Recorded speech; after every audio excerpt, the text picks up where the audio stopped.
Հոկտեմբերի 24-17-30 Փոքր թատրոնում Արմոնո փառատոնի հատուկ նախագիծն է, պրեմիերան է թաղիր ինձ շրիշակի տակ, վերնագրից խոճապահար չլինեք, Պավել Սանաևի հայտնի գործի մասին է խոսքը, բավականին հետաքրքիր ու խորհրդավոր անվամ ներկայացման մասին է լինելու խոսքը, մեր հյուրերի հետ հենց այդ թեմայով ենք խոսելու։ Այսօրվա մեր առաջին հյուրերն են բեմադրիչ Ելենա Վարդանյան, դերասաններ Լիլիա Մուկուչյան եւ Վան Սադաղ, Լույս Առավոտի։ Հետաքրքիր ստեղծագործություն է, ծանր ստեղծագործություն է։ Եթե չեմ սխալվում, առաջին անգամ է Հայաստանում նմանօրինակ վերնագրով եւ նմանօրինակ աշխատանք ներկայացում, բայց պատմենք նախագծի գաղափարի մասին, ինչպես որոշեցիք։ Մենք այսպես փակագծերը բացենք հեռուստադիտողների մինչ եթերը զրույց ունեցանք, որ պատմեցիք, թե որտեղից է ոգեշնչված, նաեւ պատմենք մեր հեռուստադիտողներին։ Ну, во-первых, мы хотели просто сделать красивую, хорошую работу.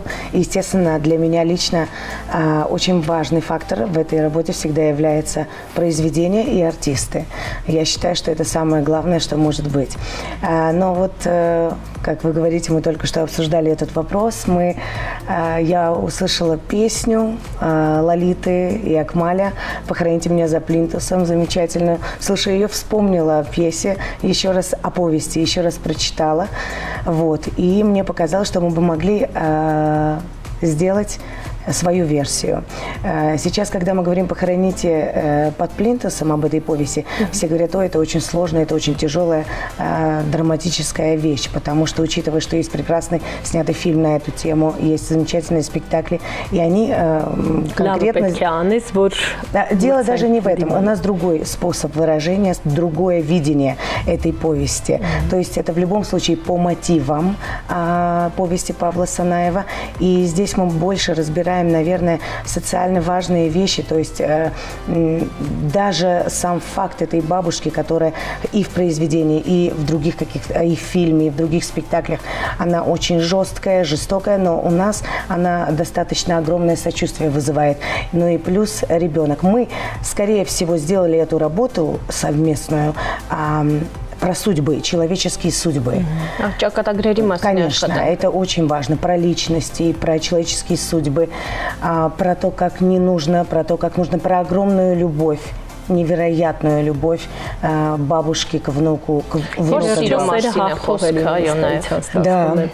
Ստեղծագործության մեջ մենք տեսնում ենք, դուք նշեցիք, որ Ակմալից եւ Լոլիտայի աշխատանքից ոգեշնչված, բայց օրինակ դա վախենալու չէ, այլ կերպ փորձել բեմադրել։ Դուք նշեցիք, որ սոցիալական թեմա է, ճակատագրերի մասին է խոսքը, օրինակ իմ գլխում եւս դա շատ չոր, շատ այսպես կոշտ կնոջ մասին է, տղան է ճիքի տակ ընտանիքին, տանեկան բռնությունից նշեցիք ավելի դրական բան էլ առաջացնել, ի վերջո այդ բացասական է չմնա։ Смотрите, я скажу кое-какую поправочку. Я не как сказать, чем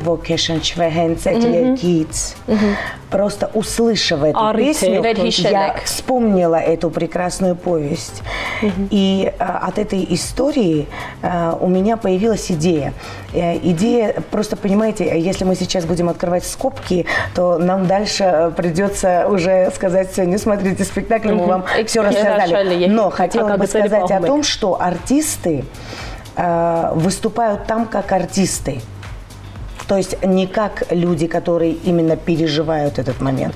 Это с точки, да. Мы видим, как переходы происходят, мы видим артистов, как они начинают спектакль и так далее, и тому подобное. Определенная форма есть этого спектакля, и поэтому есть еще и определенный взгляд. Новый взгляд на эту повесть. Խոսեցինք դերասանական խաղից, ձայնը փոխանցենք նաև Լիլիա Մուկուչյանին եւ Վան Սադաղին։ Ձեզ համար որքանով էր հոգեհարազատ այս կերպարիներին կերտելը։ Շատ հոգեհարազատ էր, իրականում որստիկ Ակմալի մասին շատ տարքեր էր, որ ես այդ երեկո ֆանակում ենք ինչ որ Չէ, ուղղակի պատմությունը որոշակի օրեն դրանից սկսվեց, որովհետև այդ երեկոյով որ Ելենան զանգահարեց եւ առաջարկեց դերը, ես նայում էի դրա նախորդ գիշերը, նայում էի համերգը, այո։ Ես նոր վերադարձել եմ Ֆրանսիայից, ֆրանսիական պրոյեկտում էի խաղում Եվ չգիտեի Հայաստանում ինչ եմ անելու դրանից հետո կոնկրետ թատերական աշխարհում եւ Ելենան զանգում այնց հաջորդ օրը ասում է Манюня, у меня для тебя идея. Будешь играть.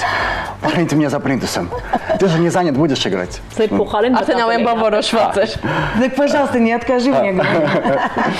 Ու իրականում ես նախկինում Իրենայի հետ շատ քիչ էի աշխատել եւ ընդհանրապես Հայաստանում շատ քիչ փորձ ունեմ աշխատանքի այս ոլորտում, բայց Ելենան իր տաղանդով, իր համայնքով ինձ միշտ քաշել է դեպի իր արվեստը եւ միանշանակ ես այո իհարկե վաղը գալիս եմ զրուցենք եւ հասկանանք ինչ ենք անում։ Եվ այսօր ունենք այս նախագիծը արդեն հասկանալուց հետո։ Դերը շատ չեմ կարող ասել, որ իմ կյանքին մոտ է, իմ անցյալին եւ Փարքաստո իհարկե, բայց դա մարդկանց ճակատագրերի մասին է, որոնց կյանքը թեկուզ եւ բարդ է եղել, մեր այդ գլխավոր մեսեջը հենց դրանում է, որ ամեն բարդություն մարդ կարող է հաղթահարել եւ այդ սիրո զգացողությամբ, ներդաշնակությամբ հաղորդել, որ սա կա կյանքերում մարդկանց, բայց սա հաղթահարելի է եւ սերը հենց ամենագլխավոր բաղադրիչն է, որի շնորհիվ կարելի է հաղթել ամեն ինչ։ Փոխանցենք Զայրել Իլիա Մուկուտյանին, լսենք նրա տեսակետը։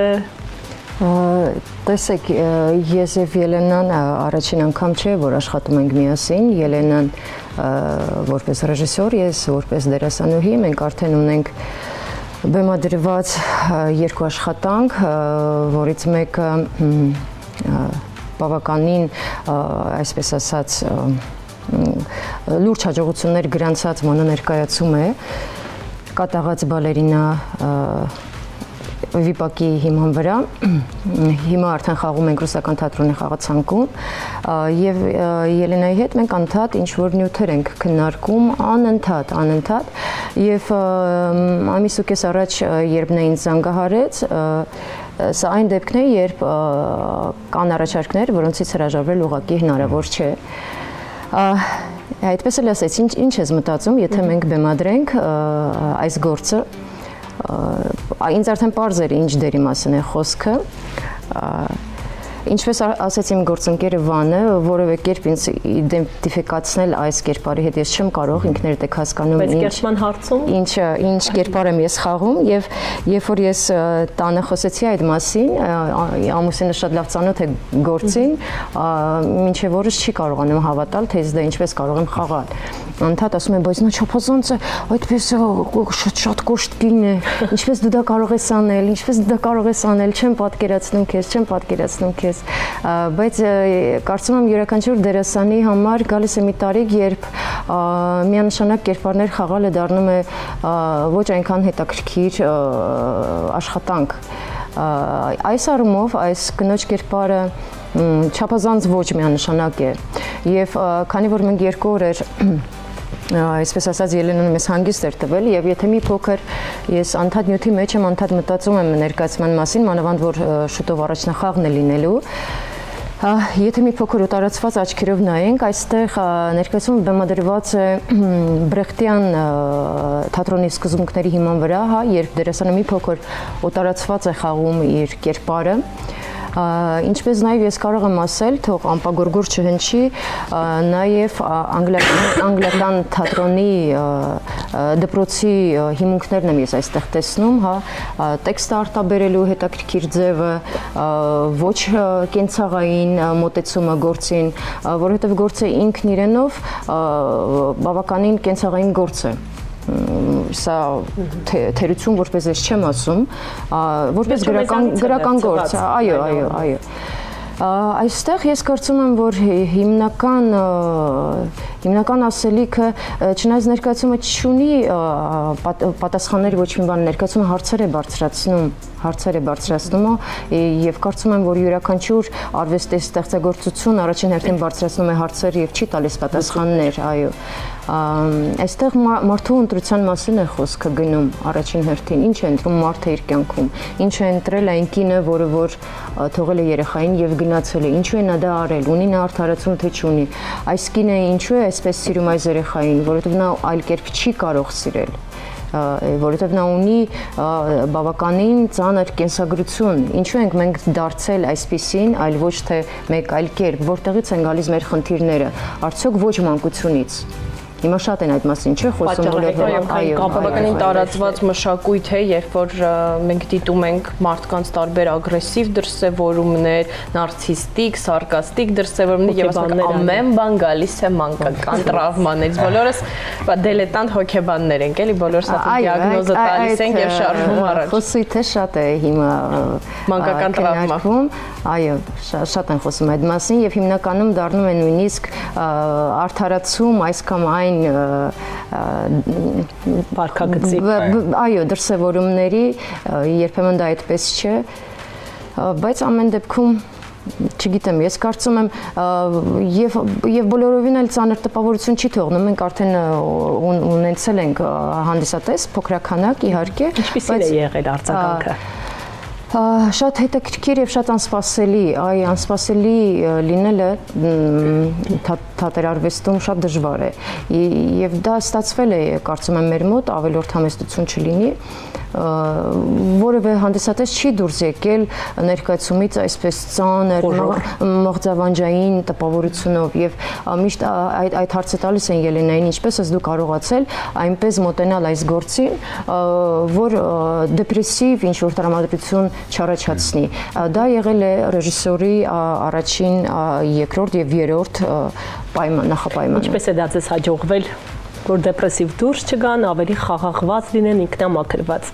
Ну, потому что я глубоко убеждена в том, что зритель приходит в театр, ну, мне кажется, для того, чтобы, конечно же, получить и ответы, и задать и вопросы, и взять с собой что-нибудь положительное. Независимо от тех уроков, которые могут через сцену преподать и пьеса, и авторы, и артисты, или режиссер в своем видении, зритель должен уходить со светом в душе, как я считаю.